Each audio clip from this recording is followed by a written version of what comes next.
Welcome to Let's Talk Property, an informal podcast show all about the UK property and mortgage market.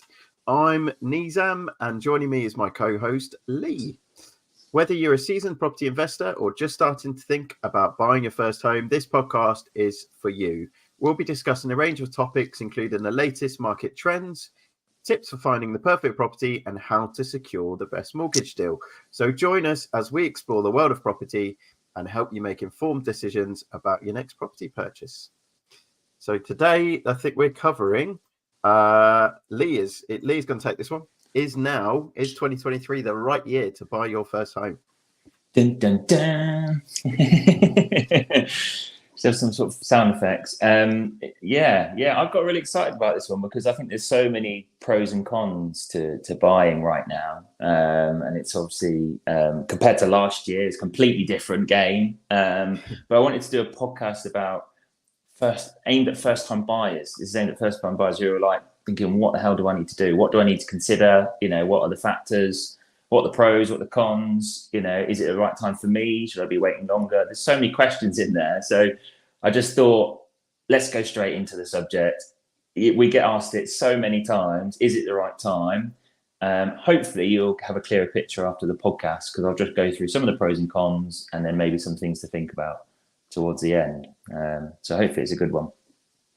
I think it's the question. It's probably the most commonly asked question that people are asking either each other or themselves at the moment is, should I, I'm looking to buy a property.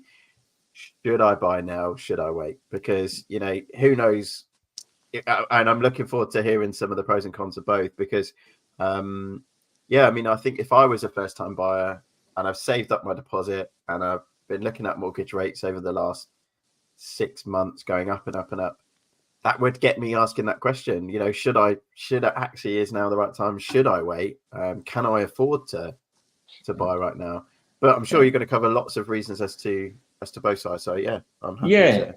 Just to get you thinking. I'm not going to, by the end of the episode, hopefully you'll kind of think, right, I think it could be a good time for me, or actually you think, no chance, I'm going to wait. It's going to be two sides of the coin here, and everyone's different, but hopefully it just gives you things to think about. That's the aim. Yeah, absolutely. Love it. So did you want to go through, are you going to cover off what the reasons you shouldn't buy now first? Or yeah, let's go straight into the cons, shall we? I think this is probably, I feel like it's probably an easier one, but let's get straight into it. The biggest one, and I think everyone's probably aware of this, is interest rates in particular. They are higher than they're considerably higher than what they have been in the last few years. So the cost of borrowing right now is a lot higher. The mortgage interest rates, the monthly payments. If you were looking at and considering a property of 250,000 last year, that payment could look completely different this year in 2023. So the cost, why you potentially might not want to buy a property right now is actually you can't afford to. The monthly payments are too much, and actually it's going to be too much of a stretch for you. That's the first big one, I think. Yeah, in terms of absolutely. And I think that's probably the one that is is making a lot of first time buyers hesitant, and especially talking to a lot of first time buyers, I know that is something that they're really seriously considering. And also I'm also finding it's more people that are buying on their own as well. You've got no one else to lean on. It's just based on your one income, so it feels like this massive commitment, and it would anyway, but actually even more so now. So yeah, I think that's a good one.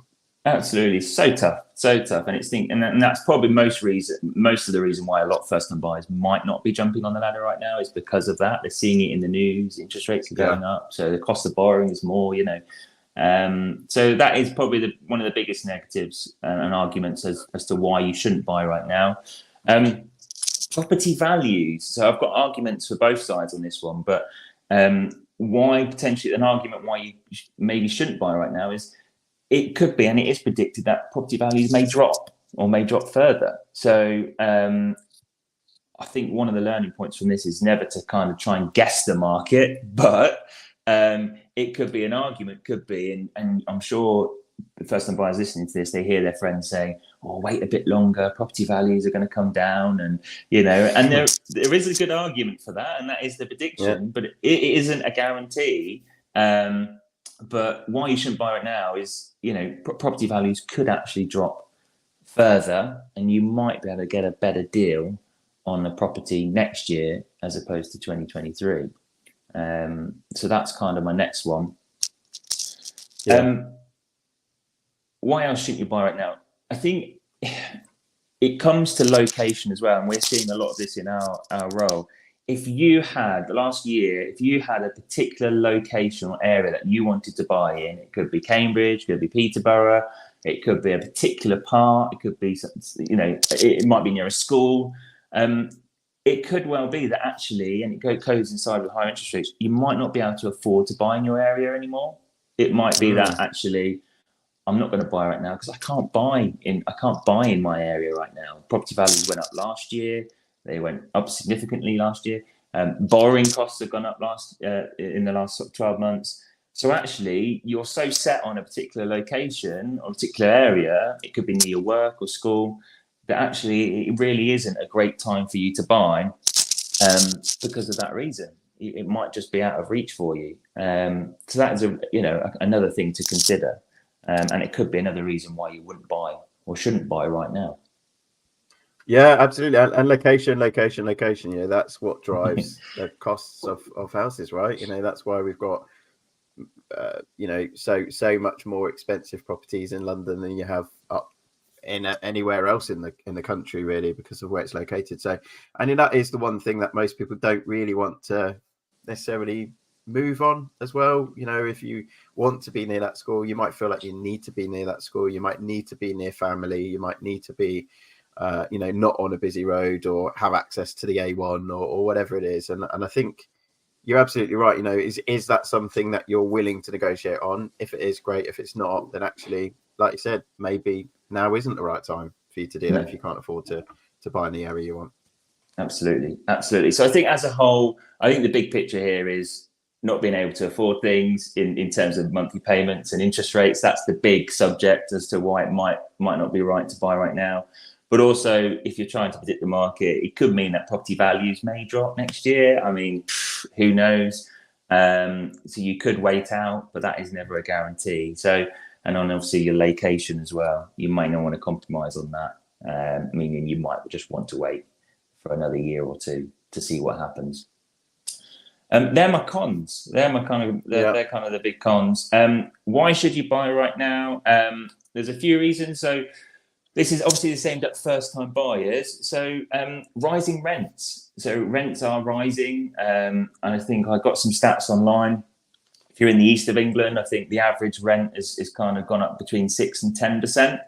So wow. As a whole, so rents as along with mortgage borrowing, obviously, rents are rising as well. So it might get you to start thinking about, well, actually, do I want to start paying more into someone else's property or rental property and paying more for rent when I could maybe stretch myself to borrowing that figure and paying into your property of your own. London is as high as 17%. So if you're kind of in and around London, and the average sort of rental. But let's not forget landlords are being hit with borrowing as well. The cost of mortgages are going up. So, and I don't want to delve too much into investors, but their kind of costs are going up. So these are naturally being passed down, and they're trying to sort of combat that. So why you should buy now? If you're renting, it could mean, it's costing me a fortune paying someone else's mortgage or paying rent, and it's I don't like to say it's dead money because it's somewhere to live. It's not dead money in that sense. It is from an investment perspective, I suppose. You're not putting your money into your own house. So rising rents is a key one. I think, and it could push you to kind of buying this year and moving forward. Property values. So properties, we've mentioned it in the cons. So property values have dropped a little bit. It's very location based property values, but as a whole in the country, I think nationwide, fancy index valuations, and Halifax as well. And as a whole, I think it's kind of 1 or 2% over the country. But in some areas, it's as high as 5% drop, in some locations. So if you take that from an average property value perspective, which is around 280, I think, at the moment, or thereabouts, that's anything between £5,000 and £15,000 saving compared to last year, with the house prices dropping. And this is compared to last year, just to compare. So, that's quite a big saving, £5,000 to £15,000 if you were to buy now instead of last year. So property values have dropped a little, which could help. Could be also. Sorry, Nick, I was going to just on that point. It could also be interesting to see whether some, we're predicting house prices are going to drop. I think it's what is written everywhere. It'd be interesting to see if actually some of the areas that you're talking about have the biggest drops, whether they've already seen the sharpest drops that they will see this year, and then actually the areas that have had a sort of softer reduction, we're still yet to see bigger drops in those areas. So it's not all going to happen at the same time in every location, is it? So we're not going to see house prices in Newcastle, Manchester, London, Bristol, they're all not going to drop at the same point. So I wonder if, like you make that point of actually if there's been a big reduction already in the area that you want to buy, that might be the reduction that you're waiting for. And that's a really good point. Yeah, absolutely. And just to be clear, it's not everywhere. As you say, I think I did a deal with a client who's in the Cotswolds, and they're on a fancy street, and they've got a waiting list for people to buy on this street. It's kind of like they've got a waiting list there's a row of 20, 30 houses, and I can assure you, I'm sure they won't go for under their asking value. So yeah, absolutely. The third one is less competition in the market. So this again goes around to property, getting your property a better deal on your property. There are less buyers in the market compared to last year. So it was only a year and a half ago where people were fighting over properties, stamp duty incentive, people were fighting left, right, centre. And admittedly, a lot were paying the asking price or more. They were paying the going rate and more. So that isn't happening right now, is my understanding. So there are less buyers, which could mean there is more room for negotiation on the purchase price. The asking price could be here, but actually, you know what? If I'm the only one that's interested in this, and someone really needs to sell, then absolutely, I think there is room for negotiation.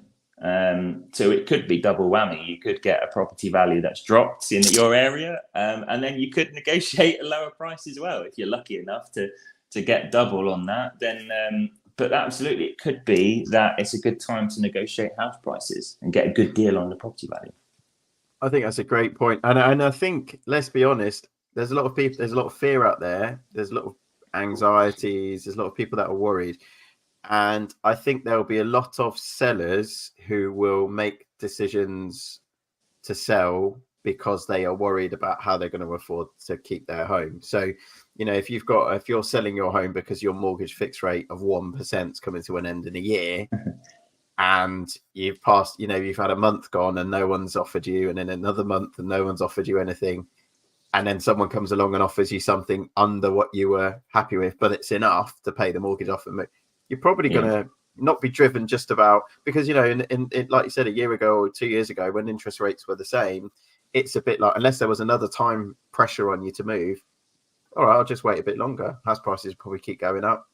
The buyers are always going to be there. But actually now it's a bit like, okay, if I don't sell by this point, my mortgage payment's going to go up by £1,000 a month, which I can't do. So I feel like there is also going to be the buyers, rightly or wrongly, will be able to capitalize on some of that fear and some of those anxieties with that. Some of those the sellers will be, current homeowners who are going to be facing right now. Yeah, absolutely. And it's asking those questions to the agents. What, why is it not selling? Or is it, it's those sort of things which can help you gain an understanding as to what's happening with the seller. But I think less competition in the market could mean room for negotiation. So there are some big savings to be had. So as a whole, why should you buy now? The arguments could be If you're renting in particular, the rents are rising. Do you want to continue to pay more rent over the next 12 months? Are you worth considering just paying that higher rate for the next few years if the rates do stay as they are? There's lots of sort of pros to maybe saving some money here. And then obviously the cons is it costs more to borrow. So it could counteract each other. It could do. But there's lots of pros and cons there. So I think hopefully that's helped. I think a couple of learning points for me from doing all of this is you cannot predict the market or guess the market. I think that's a learning thing. Just get really deep as to, is it right for you? Don't try and predict what the market might happen.